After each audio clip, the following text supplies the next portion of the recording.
Welcome to Lost in the Supermarket. I'm your host, Phil Lempert. There's probably no part of the supermarket that's more confusing to shoppers than that of food ingredients. So much misinformation through social media and misreporting makes it so much more difficult for our shoppers to make the best food choices that they can. Today, we're going to clear that all up with two longtime friends and experts. Tia Raines, PhD, is VP of Consumer Engagement and Strategic Development at Ajinomoto Health and Nutrition, a global company that provides innovative solutions to meet various needs of North American consumers with better taste, nutrition, health, and wellness. Tia serves as a health and nutrition advocate within the food and nutrition industry and is focused on the design and implementation of nutrition research and subsequent translation of new findings into accurate communications that advances human health. Ellie Wilson, MS, RDN and CDN, is manager of lifestyles and wellness of Price Chopper Market 32, located in Schenectady, New York. She develops and manages nutrition data and food and health resources for the chain of 130 stores and supports pharmacy, quality assurance, private label, public relations, human resources, and sales and marketing teams. She also facilitates public-private partnerships focusing on population health, business, and nutrition linkages. Tia and Ellie, welcome to Lost in the Supermarket. Thank you. Thank you.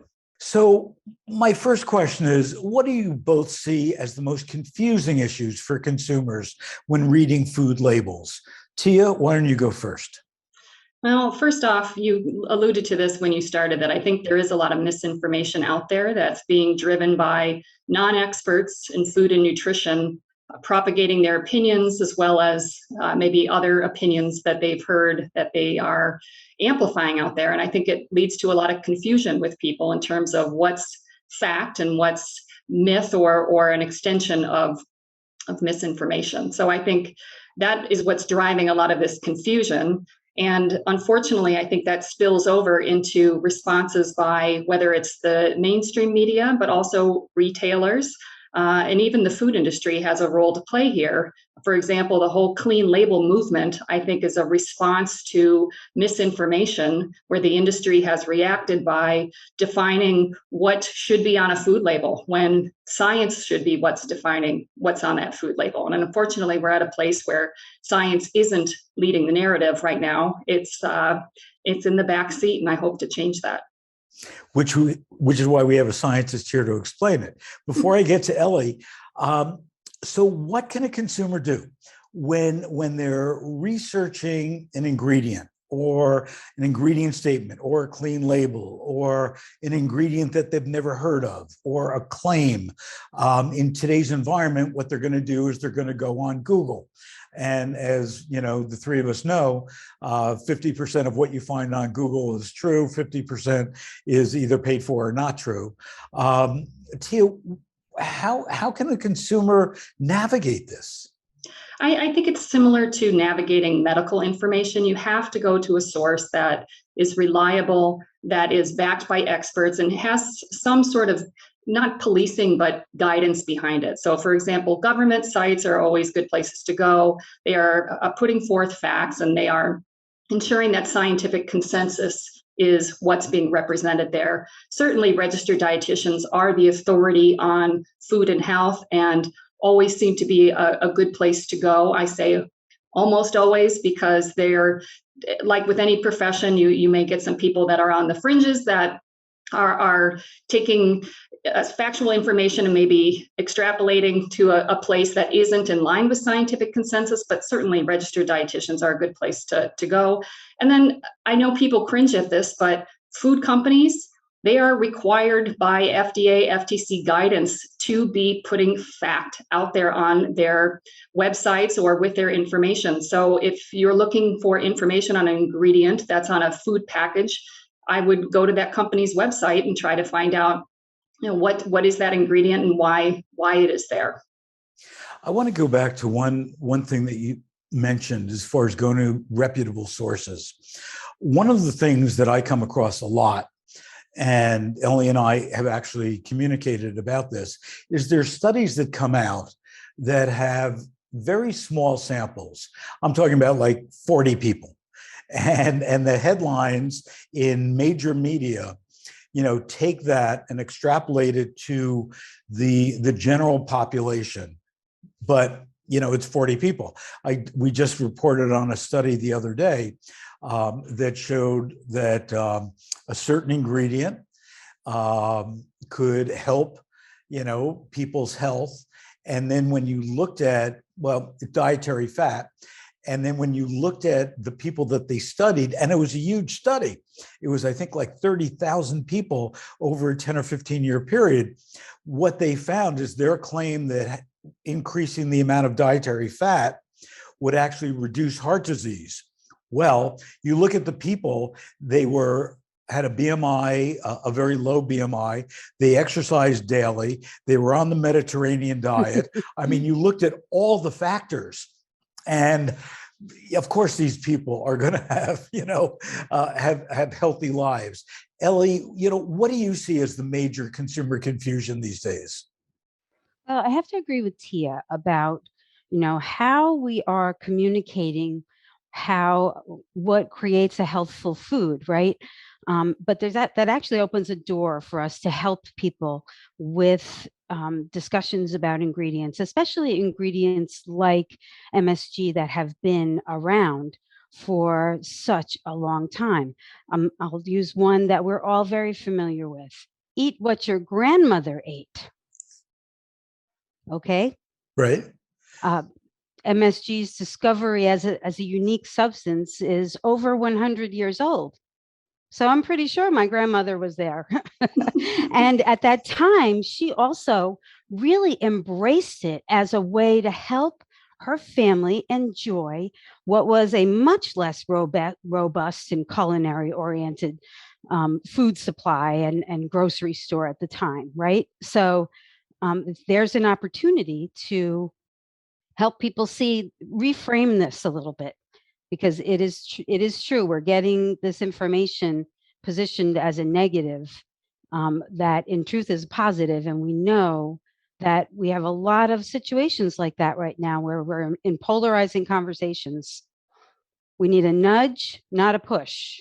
So, Ellie, you brought up a great example with MSG. For decades now, there have been a lot of people and a lot of whether it's on social media or other channels that say, "Oh, keep away from MSG. It's horrible. It shouldn't be in products." Tia, put on your food scientist hat. What is MSG exactly? MSG is simply the sodium salt of the amino acid glutamate. So there are 20 amino acids that make up protein. They're the building blocks of protein. Glutamate is one of those 20. And in fact, it's the most predominant amino acid in nature. Sitting here today, 4 pounds roughly of our body weight is made up of glutamate. It's in plants, it's in other animals. It's very, very prevalent. It's the predominant amino acid in breast milk. No one has an issue with glutamate as an amino acid until you attach that one sodium ion and use that chemical sounding name, monosodium glutamate, which is, I think, really what is the challenge with that ingredient. We're using salt to refer to sodium chloride, but we don't really have a name to refer to monosodium glutamate, which is unfortunate because what it is umami, alongside of the other 4 basic tastes. And it is that sensation that we taste on our tongue when we're eating anything savory inside. So I'm going to ask what might sound like a silly question to both of you, being, the scientist in your organization. So what's the big controversy? If as you've explained it, it's that simple. Is it what you said, Tia? It's just, somebody picked the wrong name 100 years ago and it's caught a lot of flack as a result of that? Or is there something more? Is there any research that shows that MSG shouldn't be part of our profile? There's actually a lot of research that shows that MSG is perfectly safe to eat and can be enjoyed as a seasoning like it is around the world. And it's unfortunate that there was a point in history where the perception of MSG radically shift from being positive. It was discovered in 1908, came to market in 1909 in Japan as a seasoning. Because it makes food taste delicious, it came to the US in 1917. It was used without issue in the food supply for many decades. And what changed things was a 1968 letter to the editor of the New England Journal of Medicine. And it was a Chinese American physician that had written in saying that he noticed when he ate Chinese food in the United States that sometimes he would experience symptoms after the meal, such as numbness, pressure in the chest, headaches, etc. And in that letter, he says it could be the cooking wine, it could be excessive sodium that's used in Chinese food restaurants here, or it could be the monosodium glutamate. And at the end of the letter, he has a call to action to anyone in the medical community, asking them if they've noticed any similar symptoms or if they could follow up on this research-wise. And a couple of scientists did. And instead of taking an approach looking at human consumption of this ingredient and looking at symptoms, they started injecting large doses directly into the abdomens or the brains of mice and rats, which makes them very, very ill. It's the same effect you would note if you were injecting a large dose of any substance into a rat or mouse. It tends to produce ill effects. That would include water as well as air. And that really is what cemented that negativity around MSG, not research, not anything around a clinical finding. It was just this letter coupled with a couple of animal experiments, which is not how you would be testing the safety of a dietary ingredient. Well, it's very similar when I think about saccharin. You know, when saccharin first came out, everybody was using it. Then I think there was one study in Canada, very similar, where they injected some mice with, 1,000 times the dose of saccharin, and lo and behold, it produced problems. And saccharin, the last time I looked, had less issues than a lot of the other artificial sweeteners that are out there. But in consumers' minds, they still say, oh, saccharin, it's not good for us. It's unfortunate when animal research can determine the safety of an ingredient exclusively, when we have lots of ways to be able to test the impact of dietary ingredients on human health. So, Ellie, besides the MSG benefits as it relates to flavor, umami, does it have any other value in the food supply? It has a tremendous value in food supply, especially in light of our opportunities to improve sodium profile of foods. We know last week the FDA released new voluntary sodium targets. And one of the things that I have encountered, and I know some of my peers have encountered in food retail, is, as our companies develop products, sometimes we are actually combining ingredients from different companies, and on their own, they look great or they have an okay profile. But then when we start to layer them in a product, we start to see real challenges with things like sodium. Now, when we look at the fact that we are serving our communities, including our employees, right, our whole community, with these foods and with our own label, our private labels, et cetera, there's a really unique opportunity to bring benefit and flavor into these products and lower sodium at the same time. To Tia's point about, and yours about how a product is named, in a way that the clean label type of discussion has, with MSG's, kind of thrown the baby out with the bathwater, right? Simply because it's a chemical sounding name. So that is our opportunity, again, is to reframe the company it keeps, even internally. I mean, we have internal customers to speak to as well, dietitians working in food retail. And as we even march further into a food as medicine opportunity, we really have to change some of the profiles of foods. I mean, we have something like 115 million Americans have high blood pressure. That is a lot of our customers. 25% of Americans have 1 in 4 dies of heart disease. That's 25% of our customer base. So this is a real opportunity to shift perception and create opportunity value in lowering sodium, enhancing flavor. What a great opportunity to enhance the flavor of vegetables so that we can move people towards that 5 servings per day that only 1 in 12 are close to now. So there's real opportunities here. So Ellie, let me peel back the curtain a little bit. You have a conversation. You're heavily involved in the development of store brands. You have a conversation. You're trying to make your store brands healthier, meeting more consumer needs.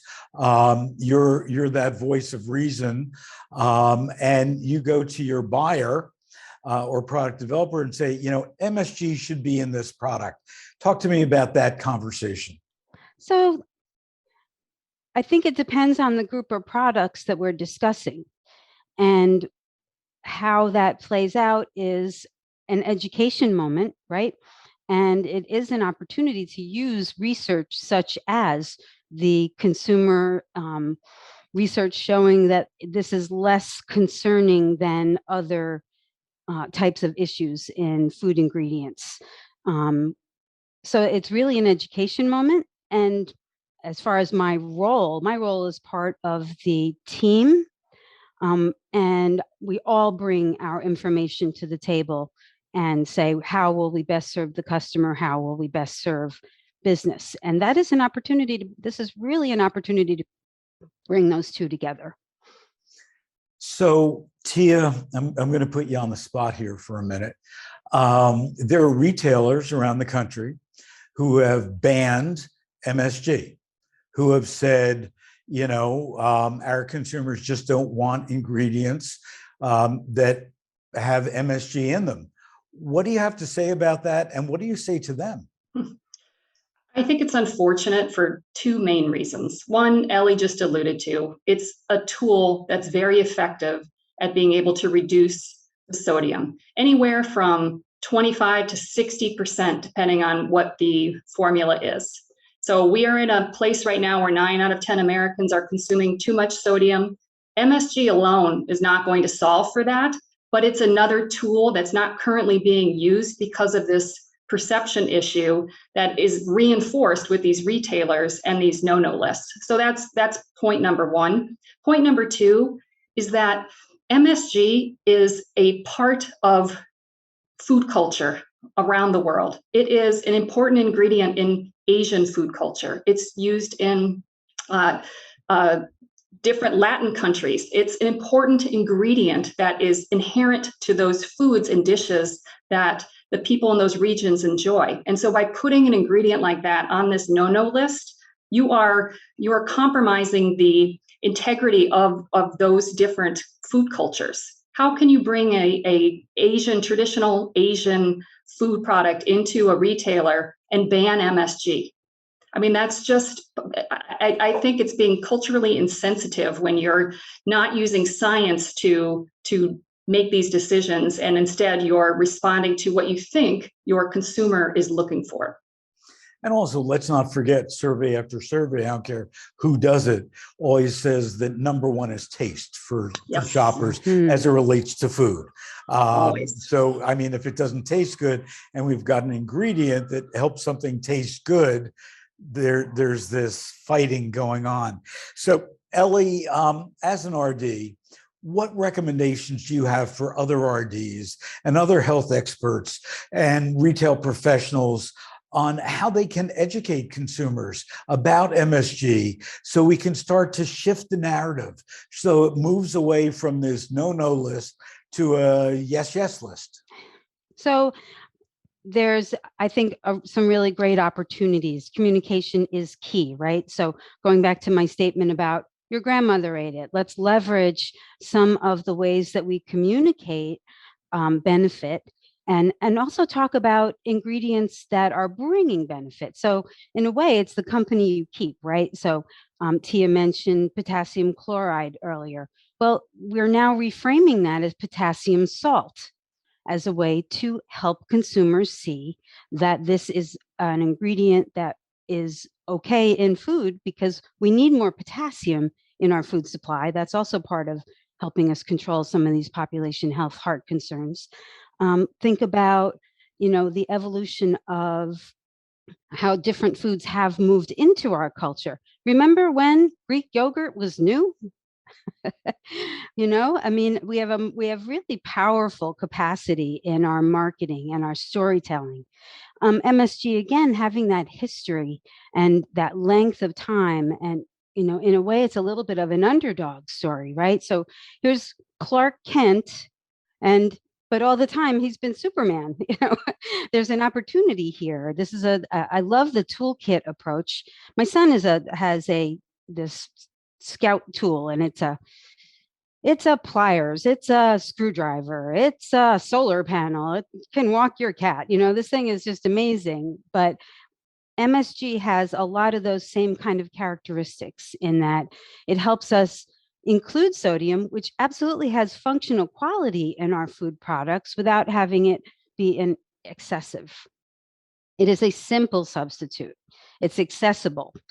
It is there's a Dorothy and her red shoes. You said pull back the curtain. So it made me think of the Wizard of Oz, and Dorothy had those red shoes on. She had the solution to some of these problems the whole time. So it's just a reframing, I think. Yeah. So Tia, you mentioned research before. There's scientific research and there's behavioral research. Is there any research that talks about the behavior side of MSG? We've done one study with a researcher named Jason Reese, trying to peel the onion and find out sort of what's at the root of some of the negativity with MSG. And I guess it's just, as you would expect, very few people, if any, have personally had a reaction to MSG, but they have a negative emotion towards it because of something that they read or that they heard. And I think that's probably true of a number of different food substances, that experiences that we've had either through others or ourselves kind of reinforce a perception that despite actual biological research showing there is no impact, it's hard to overcome that emotional aspect. So, Ellie, you're talking to consumers day in and day out.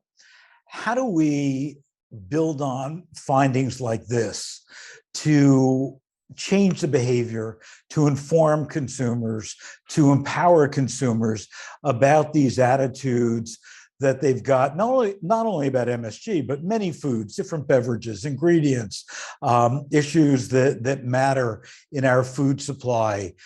How does an RD do this, and how do you do this?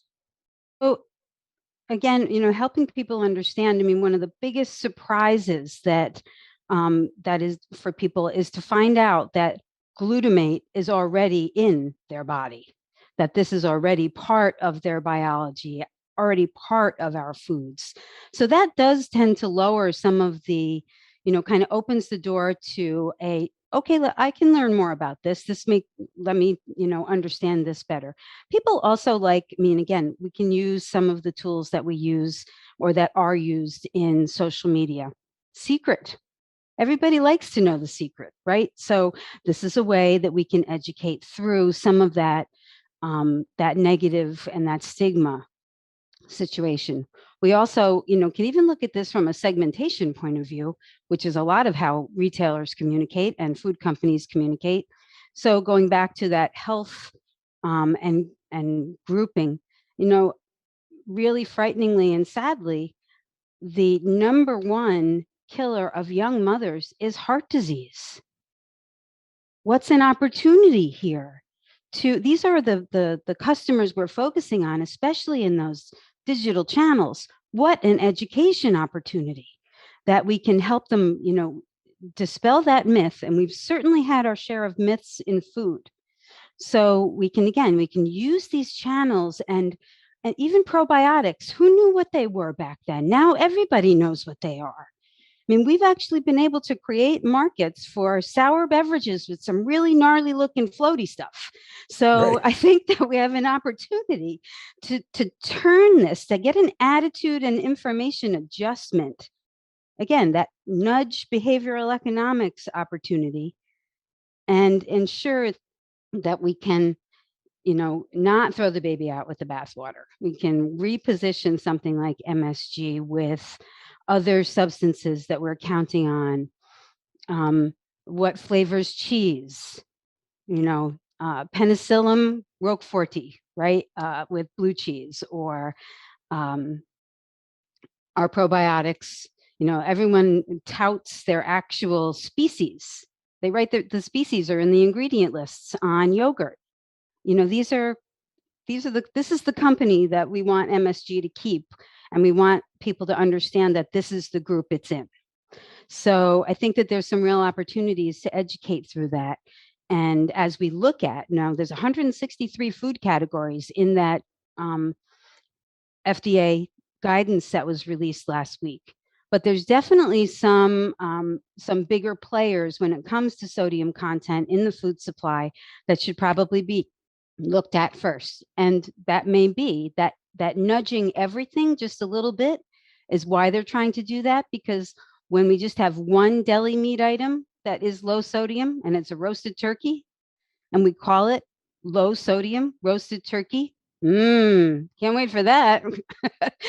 So there's an opportunity here, again, to reframe with flavor and benefit. This is, a really great example of where the rubber meets the road of how do we use science, culinary science, to move us and continue.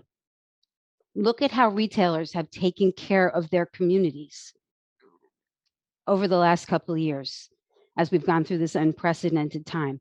They applied science to make sure that their employees were safe and their shoppers were safe. This is culinary science and a multifaceted culinary tool we can use to keep that type of commitment to our shoppers and our communities moving forward. Well, it's been a great discussion. I want to thank you both so much for joining us today. Tia, if people want to know more information about MSG, is there a website that they should go to? Yes, we created a website called knowmsg.com, KNOW MSG, the play on words there. This is just an educational site where we've got all of the research that's been done on the safety of MSG, as well as the sodium reduction studies, recipes, and then kind of what we've been doing from a company standpoint to try to get out there and help people understand the facts about the ingredient. Thank you both. And thank you for joining us today on Lost in the Supermarket. Be sure to check out our archives and future episodes at retaildietitians.com.